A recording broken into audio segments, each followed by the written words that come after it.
প্রিয় দর্শক, স্বাগত আজ দুপুরে। আপনাদের সঙ্গে আছি আমি নুসহাত সাওম। সবাইকে শুভেচ্ছা জানিয়ে শুরু করছি আজ দুপুরের আজকের আয়োজন। আজ থাকছে সংস্কৃতি, এনটিভি অনুষ্ঠান সূচি ও দুপুরের অতিথি। প্রথমেই থাকছে সংস্কৃতি। ধানমন্ডির বেঙ্গল শিল্পালয়ের কামরুল হাসান প্রদর্শনালয়ে অনুষ্ঠিত হচ্ছে শিল্পী ওয়াকিলুর রহমানের মনন খনন শীর্ষক দৃশ্যশিল্প প্রদর্শনী। প্রদর্শনী চলবে ৩ সেপ্টেম্বর পর্যন্ত। এবার এনটিভি অনুষ্ঠান সূচি। এবার জানিয়ে দিচ্ছে এনটিভির আজ রাতের বিশেষ বিশেষ অনুষ্ঠানগুলির সময়সূচি। সন্ধ্যা ৬টা ৪৫ থাকছে কাজী মোহাম্মদ মোস্তফার প্রযোজনায় অনুষ্ঠান বিজ্ঞানে আনন্দ।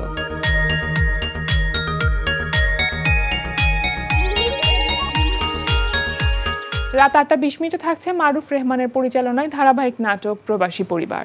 ফরিদে বিদেশে গিয়ে পোলাটা একদম নিঃস্ব হয়ে গেল। বিদেশে গেলে সবাই নিঃস্ব হয়ে যায়, আর নিঃস্ব করে আপনজন রে। হ মা, ঠিকই কইছো। প্রবাসীকে বিয়া করতে হয় একদম চিন্তা ভাবনা কইরা। যে কোনো মাইয়া রে প্রবাসীকে বিয়া করা উচিত না। যে কোনো মাইয়ারে যেমন প্রবাসীকে বিয়া করা উচিত না, মাইয়া খোঁজা অনেক কষ্টের, সেরকম প্রবাসী পোলাগুলোকে বিয়া হওয়া কিন্তু অনেক কষ্টের। সব প্রবাসী পোলারা কিন্তু ভালো হয়। রাত ৯টা ৪০ থাকছে একক নাটক। আমার ভুল থাকতে পারে, আমার মধ্যে মিথ্যা নেই। ওরা কি বললো না বললো তাতে কি তোমার এমন রিয়েক্ট করতে হবে? তুমি সব সময় ভালো মানুষ হয়ে থাকতে চাও, তাই না? সবাই ভালো মানুষ, তুমি অযোগ্য। বাসে না কেউ ভালো, ডাকে না কেউ কাছে, তোমায় মনে করার কারণ খুব আছে। রাত ১১টা ৩০ সরাসরি সম্প্রচার হবে সঙ্গীতানুষ্ঠান মিউজিক নাইট। এই ছিল এনটিভির আজ রাতের বিশেষ বিশেষ অনুষ্ঠানগুলির সময়সূচি। দেখছেন আজ দুপুরে। এবার দুপুরের অতিথি। প্রিয় দর্শক, আমাদের আজ দুপুরের অতিথি অভিনেতা সুজাত শিমুল। শুভ দুপুর ভাইয়া। শুভ দুপুর। কেমন আছেন? এই তো খুব ভালো, এই মুহূর্তে একটু বেশি ভালো, যেহেতু এনটিভির এই চমৎকার আয়োজন দুপুরবেলায়। একটু জানি যে কাজ নিয়ে তো এখন মোটামুটি বেশ ভালো ব্যস্ত আছেন, এবং এনটিভিতে প্রচারিত হচ্ছে ধারাবাহিক নাটক ঘরের শত্রু বিভীষণ, যেটার পরিচালনা করছেন সাজিন বাবু। তো সাজিন বাবুর সাথে কি এটা প্রথম কাজ না এর আগে কাজ হয়েছে? সাজিন আহমেদ বাবুর সঙ্গে এর আগেও কাজ করেছি, কিন্তু বৃহৎ পরিসরে এটি হচ্ছে প্রথম কাজ। তো এক ধরনের বন্ধু বড় মানুষ, একসাথে আড্ডা, চলাফেরা, থিয়েটার দেখা, সব কিছু। কিন্তু তার সঙ্গে আমার অনেক দিন আগের পরিচয়। ও যখন থিয়েটারের সাথে সম্পৃক্ত, ও যখন শুরু থেকে কাজ করে তখন থেকেই তার সঙ্গে সম্পর্ক বা পরিচয়। এবং মজার ব্যাপার, এই বাবুর সঙ্গে প্রথম পরিচয় হয়েছিল কিন্তু এনটিভিতে, তারপর তো দীর্ঘ সময় একসঙ্গে পথ চলা, কিন্তু কখনো বড় পরিসরে কাজ করা হয়নি। ধারাবাহিক নাটকে কাজ করা হয়। এই ধারাবাহিক নাটকটাই তার সঙ্গে প্রথম বড় পরিসরের কাজ। আচ্ছা, ক্যামেরার জন্য কাজ করা, সেখানে একরকম কেমিস্ট্রি, আর ক্যামেরা ছাড়া মানে কাজের জায়গা ছাড়া যে একটা মানুষের সাথে সম্পর্ক, সেই বন্ধুত্বটা তো একেবারে আলাদা। তো এই কেমিস্ট্রিটা কেমন একজন ডিরেক্টর এবং একজন অ্যাক্টরের মধ্যে? আসলে প্রফেশনালিজম এমন একটা জিনিস, তখন ওই যে বিপদে পড়লে যখন ভাইকে চেনে না, বাপ ছেলেকে চেনে না, এরকম একটা কথা আমরা বলি না, সেরকম একটি ঘটনা, সেরকম একটি ব্যাপার এই নাটকে অভিনয় করতে এসে ওর সাথে এত ক্লোজ। কিন্তু যখন আমরা শটে চলে যাই বা শুটিংয়ে চলে যাই বা সেটে চলে যাই, তখন ওর জায়গা থেকে ও একদম মানে ১০০-১০০ প্রফেশনাল, সেখানে কোনো বন্ধুত্বের কোনো জায়গা নেই। তো আমার ঠিক মনে পড়ে যে স্মৃতিটাই বলবো। তো আমি আমার ফার্স্ট লটে আমার কস্টিউম সিলেকশনটা ওর মন মতো হয়নি। তো আমি আমার একটা লজিক থেকে যে আমার পরিবারে আমার ভাই বাবা ওরা কী ধরনের কস্টিউম পরছে সেরকম মিলিয়ে আমি কাছাকাছি একটি কস্টিউম ডিজাইন করেছি।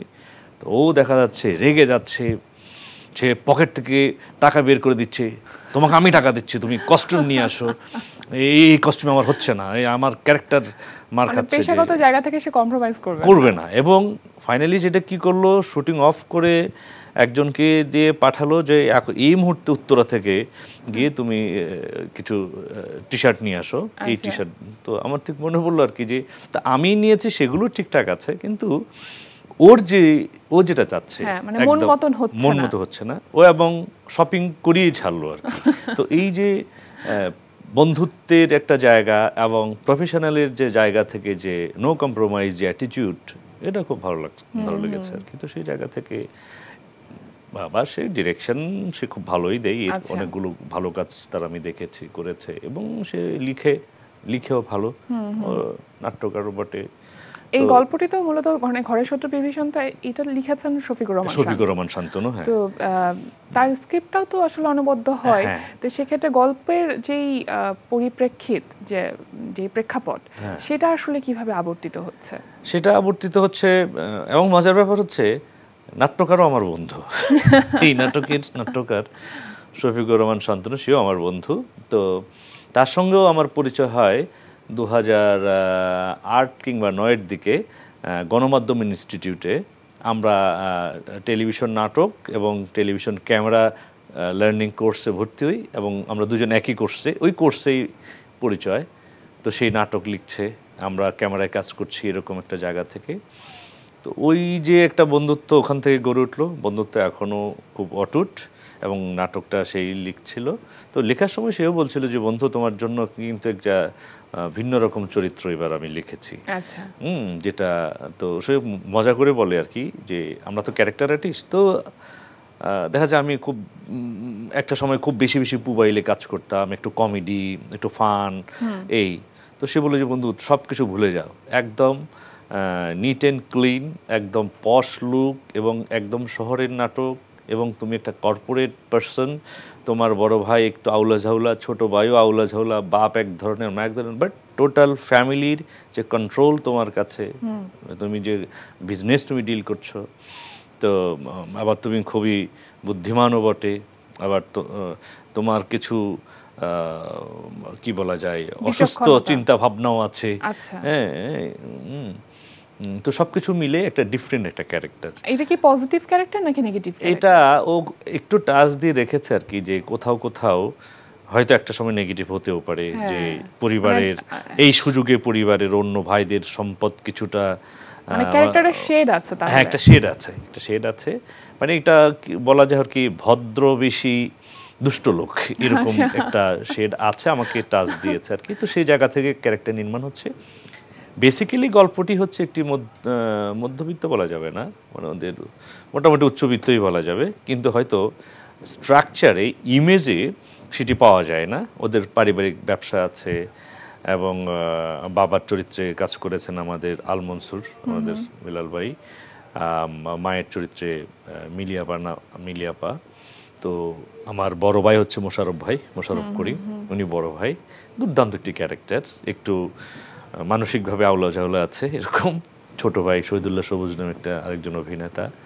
আমার স্ত্রীর চরিত্রে উর্মিলা শ্রাবন্তীকর। আরও অনেক গুরুত্বপূর্ণ ক্যারেক্টার আছে, অসংখ্য ক্যারেক্টার আছে, সাজু খাদেম আছে, তারপরে জয়রাজ আছে, আমানুল হক হেলাল আছে, তারপরে আপনার এই যে জুই ভাবি আছে। হ্যাঁ, ইন্টারভিউ দর্শকদের কাছ থেকে কেমন সাড়া পাচ্ছেন? এটা আমি খুব ভালো পাচ্ছি ইন দ্য সেন্স, কারণ হচ্ছে যে কি, যে সবসময় এক ধরনের নাটক দেখে, তো হ্যাঁ একটু ফানকি, একটু এই টাইপের, তো এই একটা সিরিয়াস ক্যারেক্টার, এবং এই ক্যারেক্টারটা একটু নেয়ার একটু ব্যাপারও আছে। সেটা হচ্ছে বড় ভাই, কিন্তু বড় ভাইয়ের সাথে আমার এক ধরনের ক্ল্যাশ, ওই ক্ল্যাশগুলো একটু মজার, হ্যাঁ মজার একটা দৃশ্য দর্শকের সাথে তো শেয়ারও করা যেতে পারে। সেটা এরকম যে আমার স্ত্রীর সঙ্গে ঝগড়া করে আমার স্ত্রী আমাকে রুমে জায়গা দিচ্ছে না, আমি ভাইয়ের রুমে চলে যাচ্ছি, কি ভাই আমাকে কিন্তু ঘুমাতে দেবে না। হ্যাঁ, তো দেখা গেল যে এই নিয়ে একটা ঝগড়া, তো ঝগড়ার যে মজার যে জায়গাটি, তো উনি ভাই পাশে শোয়া, তো আমাকে বলে যে লাইটটা নিভাও, যে লাইটটা তোমার পাশে, আমি কিভাবে নিভাবো? না, তুই ছোট, তুই নিভাইতে হবে, বড় ভাইদের সাথে বেয়াদবি করবি না। তাহলে তুমি তো শুয়ে আছো, কিভাবে যাবা? আকাশ দিয়ে বিমান উড়ে না? হ্যাঁ, তো আমি উপর দিয়ে যাচ্ছিলাম, উনি পেটটাকে ফুলে উপর তুলে দিলেন, যে এটা কি হলো? হ্যাঁ, যে ভূমি কি উপরে চলে আসলো, এই যে মজাগুলো। তো এরকম ছোট্ট ছোট্ট ছোট্ট ছোট্ট কিছু খুনসুটি আছে বড় ভাইয়ের সাথে, মোশাররফ ভাইয়ের সাথে, এই ধরনের। আচ্ছা, মোশাররফ করিমের সাথে অভিনয় করার অভিজ্ঞতা তো আসলে অন্যরকম। উনি অনেক ফানি একটা মানুষ এবং ইউনিটকে সবসময় খুব বেশি আনন্দ রাখে। কিন্তু সবচেয়ে এই যে ফানি একটা বিষয়, ইউনিটকে আনন্দ রাখে, এটা তো আছেই, এটা আমাদের রূপরি পাওয়া সেটে। কিন্তু ওনার সাথে কাজ করতে গেলে আমরা যখন বলি না যে আমাদের গুণী অভিনেতাদের সঙ্গে কাজ করতে গেলে আমরা অনেক কিছু শিখি, জানি, সেটা বলতে গেলে আমরা সবসময় দেখা যাচ্ছে অনেক সিনিয়রদের কথা বলতাম, লাইক মামুনুর রশিদ, আবুল হায়াত, ডক্টর ইনামুল হক বা হুমায়ুন ফরিদি বা তারিক আনাম খান, যারা গুণী আছে। আমার কাছে মনে হচ্ছে আমাদের জেনারেশনের জন্য মোশাররফ ভাইও একটা ইনস্টিটিউটের মতো। কারণ তিনি যেই কাজটি করেন, যে অভিনয়টা করেন, প্রত্যেকটি দৃশ্যটি শুরু করার আগে দৃশ্যটি একবার মাথায় নিয়ে দৃশ্যটি কিছু একটা করেন, সেই জায়গা থেকে অনেক লার্নিং, প্রতি মুহূর্তেই কিন্তু লার্নিং। আমার যে লার্নিংটা মোশাররফ ভাইয়ের কাছ থেকে, সেটা হচ্ছে একজন অভিনেতাকে প্রত্যেকটি দৃশ্য করার আগে, দৃশ্যে ঢোকার আগে তাকে ভাবতে হবে এই দৃশ্যে কি আছে, আমি এক্সট্রা কি দিব, কিছু একটা দিতে হবে, যেটাকে বলে ম্যাজিক। যার কারণে বলে মোশাররফ ভাইয়ের অভিনয়ের মধ্যে দৃশ্যে একটা ম্যাজিক কাজ করে, যেটা মানুষকে আকৃষ্ট করে, যার কারণে মোশাররফ করিম। কারণ মোশাররফ ভাই তো প্রথম দিকে যেটা গল্প শুনতাম অনেকের কাছে, ভাইয়ের কাছ থেকেও শুনেছি, যে হয়তো সুন্দর চেহারা না, সুন্দর উচ্চতা নেই, তাই বলে কি বড় ভালো একটি ক্যারেক্টার, নায়কোচিত একটি ক্যারেক্টার, এরকম ক্যারেক্টারগুলো হয়তো উনি পেতেন না, বা কেউ দিতে হয়তো স্বাচ্ছন্দ্য বোধ করতেন না, বা এরকম এক ধরনের কথা গল্প নানাভাবে শুনতাম। তাহলে সেই লোকটি সমস্ত প্রথাকে ভেঙে এমন ভাবে, মানে সীমাবদ্ধতাকে ছাপিয়ে আসলে নিজেকে এই জায়গায় এসেছেন, এটাই প্রমাণ করে একজন প্রকৃত অভিনেতার জন্য। তিনি যেহেতু মঞ্চের মানুষ, আপনিও মঞ্চের মানুষ, একটু জানবো যে মঞ্চ নিয়ে এখন ব্যস্ততা কেমন? আমরা তো বেশ কিছুদিন হলো কোম্পানি নাটকে আপনাকে দেখছি, আরণ্যকের একটি প্রযোজনা। এটা ছাড়া আসলে আরণ্যকের অন্যান্য কোন কোন প্রযোজনাগুলোর সাথে আপনি যুক্ত আছেন? আমি আরণ্যকে রানিং যে প্রজেক্টগুলো আছে, প্রোডাকশানগুলো আছে, সেগুলোর মধ্যে কোম্পানি নিয়ে আলাদাভাবে বলছি। তার আগে যেসব প্রোডাকশানগুলো আছে সেগুলো হচ্ছে নানকার পালা, এটি আব্দুল্লাহ মাহমুদের রচনা এবং ফয়েজ জহিরের নির্দেশনায় নতুন করে এটা মঞ্চে এসেছে। আবার অনেক আগে নাটক ছিল, নতুন করে এটা রিভাইভ হয়েছে। নানকার পালা, কহে ফেসবুক, এটা রচনা এবং নির্দেশনা দুটো মামুনুর রশিদ। কহে ফেসবুকে কাজ করছি, রারাঙে কাজ করছি, যেগুলো রানিং আছে। আর কোম্পানি হচ্ছে একদম নতুন। আরেকটি আছে রাজনেত্র, এটা হারুনুর রশিদের রচনা এবং নির্দেশনায়। তো রানিং যে নাটকটি আছে, যেটি এখন খুবই আলোচিত এই মুহূর্তে, সেটা হচ্ছে কোম্পানি, এটা রচনা এবং নির্দেশনা মামুনুর রশিদ। অর্থাৎ আমরা নবাব সিরাজউদ্দৌলার যে ইতিহাস, যেটা আমরা পুস্তকে যেভাবে পেয়েছি বা পাই, বা লর্ড ক্লাইভকে যেভাবে পেয়েছি পুস্তকে বা পাই, জানি আমাদের সেই জায়গাটা, সেই ধারণাটাকে, সে মনের ওই ইমেজকে ভেঙে একটা নতুন জিনিস দেখালেন মামুনুর রশিদ তার এই কোম্পানি নাটকে। এটা একটা দুর্দান্ত, এবং নাটকের একদম মানে তীক্ষ্ণ একটা মেসেজ হচ্ছে যে লর্ড ক্লাইভ আমাদেরকে যে লুণ্ঠন, এই বাংলার ধন সম্পদ লুট করে বিদেশে নিয়ে যাওয়ার মধ্য দিয়ে যে লুটেরাজের একটা মানে কালচার তৈরি করেছিলেন, হ্যাঁ, এবং তিনি আমাদের শিক্ষক, তিনি শিখিয়ে দিয়ে গেছেন কীভাবে সম্পদ লুট করতে হয়, পাচার করতে হয়। আজও পর্যন্ত আমরা সেই নিজের সম্পদ, লর্ড ক্লাইভ তো বাংলার সম্পদ লুট করে বাইরে নিয়ে গেছেন, আমরা আমাদের নিজের সম্পদ লুট করে বাইরে নিয়ে যাচ্ছি। পাড়ায় মহল্লায়, বিদেশের অস্ট্রেলিয়া, সিডনিতে, নিউ ইয়র্কে কিংবা লন্ডনে বিভিন্ন জায়গায় আমরা পাড়া গড়ে তুলছি এবং সদর্পে।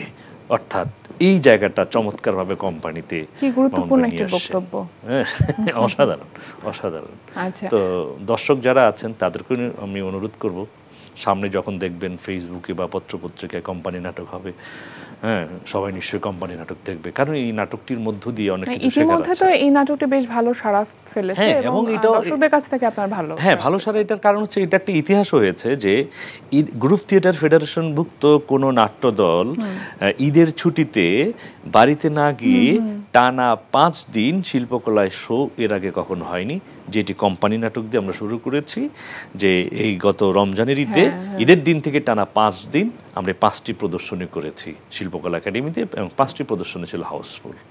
বাহ, মানে ঈদ উপলক্ষে আমরা চলচ্চিত্র পাই, কিন্তু ঈদ উপলক্ষে মঞ্চনাটক এক্স্যাক্টলি। এবং বিষয়টা আপনি যে জিনিসটি ধরলেন, এবং মামুনুর রশিদের উদ্দেশ্য ছিল এটি যে ঈদের ছুটিতে যদি প্রেক্ষাগৃহ খোলা থাকে, টেলিভিশনে যদি 400 নাটক প্রচারিত হয়, তারপর অনেক কিছু কনসার্ট হয়, নানান কিছু হয়, তাহলে শিল্পের এত আদি একটি মাধ্যম যেটি মঞ্চ, সেই মঞ্চ নাটক কেন নয়? একদম সেই জন্যই এবং সাকসেসফুলি। আপনার ওটিটি প্ল্যাটফর্মে কি কাজ করা হচ্ছে? হ্যাঁ, ওটিটিতে একটা গ্যাপ গিয়েছিল, তো শুরু করেছি ওটিটিতে। একটা রিসেন্ট একটা কাজ শেষ করেছি, আরও দুটো কাজের কথা বলা হচ্ছে। তো এখন জিনিসটা হচ্ছে ওটিতে একটা আমাদের জন্য একটু সংকট হয়ে যায় হচ্ছে কি, আমরা যারা ক্যারেক্টার আর্টিস্ট প্রচুর সিরিয়ালে কাজ করতে হয়, যেমন এখন অনেক 4-5টা সিরিয়াল রানিং।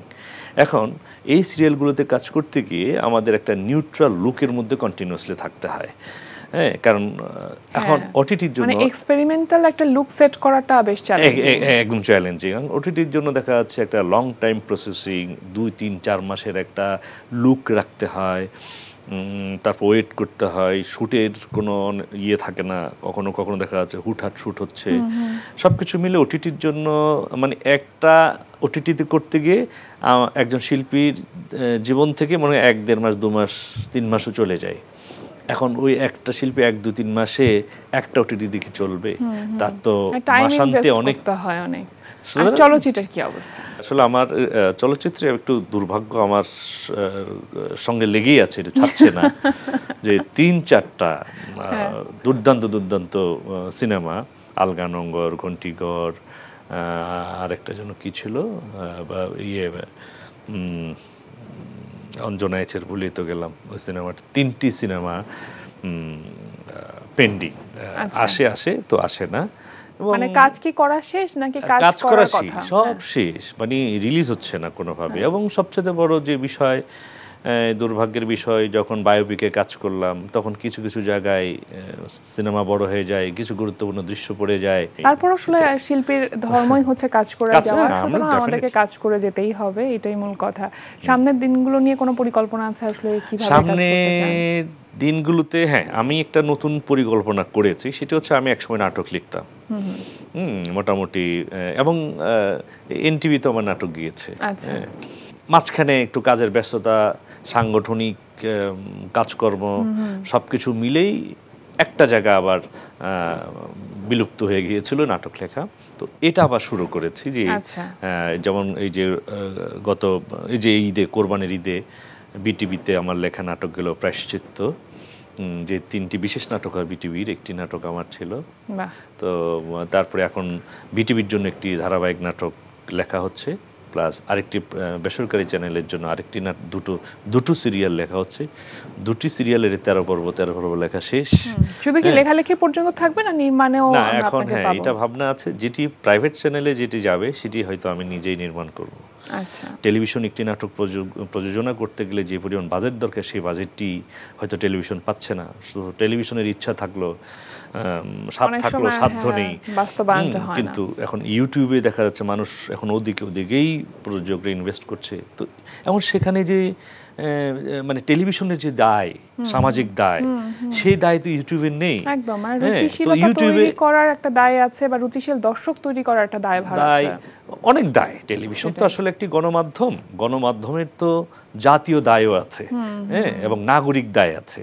হ্যাঁ, তো টেলিভিশনের পক্ষে অনেক কিছু করা সম্ভব হয় না, যেটা ইউটিউব অবাধ উন্মুক্ত, সে অনেক কিছুই করতে পারে, তো সেই জায়গায় অনেক কিছু হচ্ছে। তো সেই যে অবাধ উন্মুক্ত জায়গার সঙ্গে, সময়ের সঙ্গে, কন্টেন্টের সঙ্গে, চরিত্রের সঙ্গে, গল্পের সঙ্গে আমাদের তাল মিলানোটা কিছুটা দুষ্কর, কারণ সেগুলো তো আমরা শিখিনি, সেই বোধ, সেই সংস্কৃতি। কিন্তু তারপর আমরা বলি না আসলে শিল্পীকে সবসময় সমসাময়িক হতে হয়, সময়ের সাথে চলতে হয়, সেই বিষয়টি তো অবশ্যই কাজ করে। আসলে আপনার সাথে কথা বলতে গেলে ভাই অনেক কথা বলার আছে। না, আমি একটু কারেকশন করে দিই, সেটা হচ্ছে যে ইউটিউবের যে আবার সব খারাপ তাও না, ইউটিউবে ভালো গল্প হচ্ছে, এবং যে ভালো গল্পগুলো হচ্ছে সেগুলো আবার করছি, সেগুলো করছি। যেমন একটি নাটক প্রায় 22-23 লাখ 2 দিনে প্ল্যাটফর্ম মূল কথা না, মূল বিষয়টা মূল হচ্ছে কথা হচ্ছে কন্টেন্টটা কি, কন্টেন্টটা কি, সেটা আমি আমার কি ethics করব, এর সাথে যাচ্ছে হ্যাঁ, কিনা। আমি অ্যাজ এ অ্যাক্টর কি করব কি করব না, আর যিনি দেখাবেন তিনি কি দেখাবেন কি দেখাবেন না, সেটা ডিপেন্ডস অন তার ক্যারেক্টার, টেস্ট অ্যান্ড কমিটমেন্ট। একদম একদম, এবং সেই কমিটমেন্ট নিয়ে আপনি এগিয়ে চলেছেন এতদিন পর্যন্ত। সামনের দিনগুলোতেও অনেক অনেক শুভকামনা রইল আপনার জন্য। আজকে আমাদের আয়োজনে আসবার জন্য ধন্যবাদ। আপনাকে অনেক ধন্যবাদ। একই সঙ্গে এনটিভিকে ধন্যবাদ চমৎকার এই আয়োজনে আমাকে আমন্ত্রণ জানানোর জন্য, এবং কিছু ব্যক্তিগত আলাপ দর্শকদের সঙ্গে শেয়ার করার জন্য। একই সঙ্গে দর্শক আপনাদেরকেও ধন্যবাদ, আপনারা আমাদের লক্ষ্মী, আপনারা আমাদের সঙ্গে আছেন বলেই আমরা প্রতিদিন নতুন নতুন কিছু করার জন্য অনুপ্রেরণা পাই, উৎসাহ পাই। আপনারা থাকবেন বাংলা নাটকের সঙ্গে সব সময়। প্রিয় দর্শক, আমরা চলে এসেছি অনুষ্ঠানের শেষ প্রান্তে। অনুষ্ঠান সম্পর্কে আপনার মতামত জানাতে মেইল করুন আজ দুপুরে @ntvpd.com এ। বিশ্বের যে কোনো প্রান্ত থেকে যে কোনো সময় আজ দুপুরে দেখতে ভিজিট করুন আমাদের পূর্ণাঙ্গ ওয়েব পোর্টাল www.ntvpd.com। এছাড়া এনটিভি সব জনপ্রিয় অনুষ্ঠান ও খবরের আপডেট পেতে ভিজিট করুন আমাদের ইউটিউব চ্যানেল ও ভেরিফাইড ফেসবুক পেজে। সবার মঙ্গল কামনা আজকের মতো এখানে শেষ করছি। শুভ দুপুর।